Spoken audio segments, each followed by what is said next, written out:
మన తొలి వెలుగు ప్రేక్షకులు అందరికీ నమస్తే. చదువుకున్న మూర్ఖులు కొంతమంది ఉంటారు, చదువురాని మూర్ఖులు కొంతమంది ఉంటారు. నేను అందరు నట్టలేను. మూఢనమ్మకాలు నమ్మే మూర్ఖులు ఉంటారు కదా. వాళ్ళన్నా జర మా అమ్మగాని ఈ వీడియో చూసే పని చేయి, దాదాపుగా చాలా మందికి ఉపయోగపడుతుంది.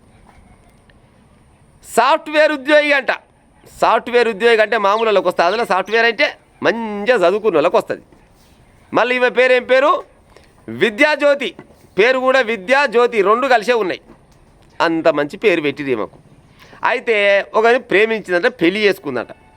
పెళ్లి చేసుకున్నాక పెళ్లి చేసి అత్యంతలు వేసేటప్పుడు అందరూ చుట్టాలు పక్కాలు వేస్తారు కదా, గట్టిన అత్యంతలు వేసుకుంటూ పోయిరంట. కూడా అత్యంతలు వేసుకుంటూ పోతప్పుడు ఆ షేకాయ చూసినట్ట. షేకాయ చూసి, అమ్మ బుజ్జి నువ్వు ఎక్క రోజులు బతకనట్టున్నావు గారా, నీకు ఈ భూమి మీద నూకలు దబ్బున వెళ్ళిపోతట్టున్నాయి, జర జాగ్రత్త పడాలని చెప్పి పక్కకు తప్పుకున్నట.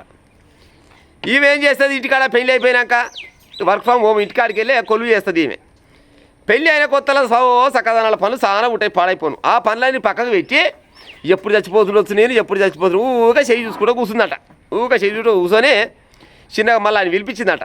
పిలిపించి ఎట్టెట్ట లెక్క ఏం కథ, నువ్వు పెళ్లికి వచ్చిన నువ్వు పెళ్లి రాక నేను చచ్చిపోతా అని చెప్తే ఎట్లెక్క అంటే, నీకు ఈ భూమి మీద నూకలు లేవు, తొందరలో చచ్చిపోతావు, నువ్వు జాగ్రత్త పడు అని చెప్తున్నా. ఇంటనే ఈను, లేకపోతే ఉత్తపునే అని చచ్చిపోతావు అని చెప్పిందట. మరి ఏం చేయాలి అయ్యగారు? మరి నేను అంటే 9 రోజులు అమ్మవారికి పూజ చేయాలి. 9 రోజులు నిష్టగా ఉండి పూజ చేస్తే 9వ నాడు శుక్రవారం వస్తుంది. ఆ శుక్రవారం నాడు నీ మెడలో ఉన్న పుసలతాడు తీసి అమ్మవారి దగ్గర పెట్టి దేవిని మొక్కుంటే నీకు మంచి రోజులు వస్తాయని చెప్పిందట. 9 రోజులు పూజ చేసిందట. 9 రోజులు అంటే 8 రోజులు చేసింది. 9వ నాడు కూడా పూజ చేయాలిగా. 8వ నాడు అయిపోయింది, 9వ నాడు పోయిందంట. అమ్మవారి దగ్గర పూజ చేసిందట. పుస్తక ఉడవికి ఆడేద్దామని అనుకుందంట, కానీ ఆడేసే బదులు ఇంట్లోకి పోదామని ఇంట్లోకి పోయిందంట. ఇంట్లోకి పోయి ప్యాన్ కూరేసుకొని చచ్చిపోయింది. కథం. బెంగళూరులో జరిగింది ఈ ముచ్చట. పేపర్కి వచ్చింది అలా చూడరు మీరు.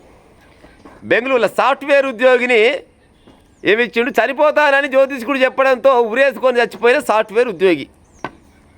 మరి ఈమె సాఫ్ట్వేర్ ఉద్యోగి ఎట్ట కావచ్చు? చదువుకొని అయిందా, లేకపోతే ఎట్టగా ఏమైనా పసర కాసిందా? జర్రనన్న ఏమైనా ఉండాలి కదా, జర్రనన్న బుర్ర ఉండాలి కదా. ఒక మనిషి ఎప్పుడు చచ్చిపోద్దా అని చెప్తాందుకు ఈడేమైనా డాక్టరా? ఆమె ఏమైనా పేషెంటా?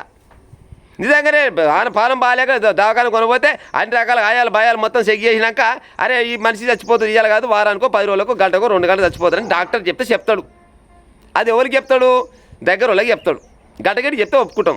వీడు డాక్టర్ కాదు, లొటపీస్ కాదు, ఆసుపత్రి కాదు, పెళ్లికి వచ్చినోడు కట్నాలు ఏమంటారు 4 ఇత్తులేసి బుక్కడు పోదని పత్తలు కూడా బీకాల. కానీ వీడు ఏం చేసిండు? చెయ్యి చూసి నీకు నూకలు లేవు ఈ భూమి మీద, ఎక్కువ రోజులు బతకమని చెప్పిపోతే ఎమ్మడే భయపడి 9 రోజులు ఆయనంట పెళ్ళి అయ్యి. అంతే. 9 రోజుల పెళ్లి కూతురుకు ఎన్నో రకాల ఆశలు ఉంటాయి, ఎన్నో రకాల కళలు ఉంటాయి. చక్కదనాల కొత్త మొగంతో సంసారం చేసుకుంటా హాయిగా సినిమాలకు, షికార్లకు, ఊటికి, కొడైకెనాలకు, ఆడికి ఈడికి అని మూను కానీ చుట్టాల పక్కల కాడి తిరగాలి. గా ముచ్చట పక్కకు పెట్టింది.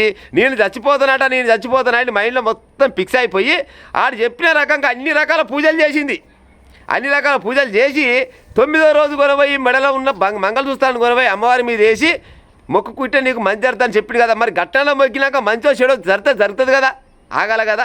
అమ్మర కొడుక, నేను ఆడ మంగళసూత్రం వేసినాక నేను ఇండియా లేకేమో ఎట్టనుకుందేమో, కానీ ఇంట్లోకి పోయి ఉత్త పుణ్యానికి ఊరేసుకొని చచ్చిపోయిందట. ఇక మరి గిస ఉంటోళ్ళు ఉంటే మరి ఎవడు బాగుపడతారు చెప్పు వీళ్ళని? ఈ చదువుకున్న వాళ్ళు వీళ్ళు సన్నాసులు అనాలన్నా?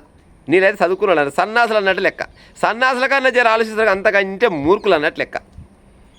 ఒకడు ఎప్పుడు చచ్చిపోతాడు అని చెప్తాందుకు వీడోవాడు గద్దెకు పోతే శుద్ధులు తక్కువ అన్నట్టు ఈ పనికిరాని సన్నాసుల కాడికి పోయి చేయిలు చూపించుకుంటే ఏం చెప్తున్నాడు? పనికిరాని అన్నీ చెప్తా ఉంటాడు.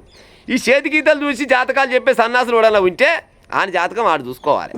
ఆయన జాతకం ఆడు చూసుకుంటే తెలుస్తుంది. ఆయన జాతకం బాగాలేకనే మంది జాతకాలను చూసుకొని పొట్ట తిప్పలకు జరిపోతులాట అన్నట్టు 4 రూపాయలు సంపాదించేందుకు ఆడు ఊళ్ళు తిరుగుతుంటాడు. ఈ మంది జాతకాలు ఎట్ట చూస్తున్నాడు, వీళ్ళు ఎట్ట నమ్ముతారు? ఇదంతా 2026. ప్రపంచం మొత్తం ఎక్కడో వెళ్ళిపోతుంది, కానీ మన భారతదేశంలో మాత్రం ఇంకా ఈ మూఢనమ్మకాలు నమ్ముతోళ్ళు చాలా మంది పాడయ్యారు. ఉత్తపుణ్య సరే నమ్మితే నమ్మిలో నమ్మాలో కొబ్బరికాయ కొట్టాలి, దేవుడు మయ్యగాని మా అమ్మగాని అనుకోవాలి, బయటికి వెళ్ళాలి, అదో లెక్క. కానీ నేను చచ్చిపోతానేమో అని భయపడి 8 రోజులు పూజ చేసి 9వ నాడు ఒక పూజ చేసి అప్పుడే కూర్చొని సాగునో బతుకునో తర్వాత లెక్క. కానీ ఉత్తపుణ్యాన్ని పోయి ప్యాన్ కూరేసుకున్నాక సాగుకిటే బత్తారు లైగా సాగుకిటే బత్తరా? ఇసవంటి బాబాలని, లంగలని, దొంగలని, చేయిస్తులని అన్ని మతాల నుండి లంగ దొంగ బయటవేయగలరు కొంతమంది. ఎవరిని నమ్మే ఉపాయం చేయకూరికి సొంటి మా అమ్మ. కానీ మనం పుట్టేటప్పుడు ఎట్ట పుడతామో, చచ్చేటప్పుడు ఎట్ట చేస్తామో ఎవరికి తెలియడం ముచ్చటది. నిన్నరా బతికినన్ని రోజులు బతనే ఉండాలి. సావు వచ్చినాక ఓడేం అవ్వలేడు. సావు వచ్చడానికి వస్తూనే ఉంటుంది. కానీ వీళ్ళు మాత్రం ఉత్త పుణ్యానికి భయపడి ఆత్మహత్యలు చేసుకుంటూ ఉంటారు కదా. జర మా అమ్మ కానీ ఈ లంగ దొంగ బచ్చవేయి గాలకు చేయి చూపించి ఉపాయం చేయకూడదు. ఏముంటాయి వీళ్ళ చేయిలా ఈ గీతలు ఉంటాయి. మా తల్లి కడుపులో గిట్ట ఉంటావు, చేయి గిట్ట పట్టుకొని ముడతామంట. అప్పుడప్పుడు మొత్తం ఇవన్నీ గీతలు గిట్ట రేగలు మొత్తం గిట్ట ముడతపోతాయి అంట. గింతకు మించి ఏం పాడైతే చెప్పు ఇలా. ఈ చేతి గీతలు చూసి ఆడు నువ్వు ఇన్ని రోజులు బతావు నా లొట పీసు మాసుపత్రి అంటే ఏం పాడవుతుంది ఇలా చెప్పురి. మా అమ్మ కానీ మూఢనమ్మకాలు నమ్మే ఉపాయం చేయకూరి. చదువుకున్న వాళ్ళు కూడా గిసోటి పని చేసే చదువురాలు లేసోటి పని చేయాలి. సాఫ్ట్వేర్ ఉద్యోగం అంటే వర్క్ ఫ్రమ్ హోమ్ ఇంట్లోనే ఉంటే ఇంట్లోనే ఉండి కంప్యూటర్లో బుర్క్ చేస్తే అంత జీతం వస్తుంది. చక్కదానాల కొత్త పెళ్లి పిల్లగాంతో నవ్వుకుంటా మురుచుకుంటా వాళ్ళ పని వాళ్ళ మీద వాళ్ళు ఉండాలి. గయ్యాన్ని పక్కకు పెట్టి ఉత్తపుణ్యానికి పోయి ఊరేసుకొని వచ్చినట్ట. ఇప్పుడు బోల్కారం అయినట్టు చెప్పు. నీ పెళ్లి చేసేందుకు కొత్తగా చేయొచ్చిన ₹1,00,000 ఖర్చు పెట్టి చేసిరి. నిన్ను నమ్ముకొని పొరగాడు వచ్చే ఆడెక్కడ పోవాలి? ఆయనకి ఏమైనా నువ్వేమైనా చంపినావా? ఆయనకి ఉత్తపుణ్యానికి ఆయనకి మచ్చ తెచ్చిపోయినట్టే కదా. మా అమ్మ కానీ ఆడోళ్ళు అయినా మొగోళ్ళు అయినా కానీ మూఢనమ్మకాలని నమ్మే ఉపాయం చేయకూరి.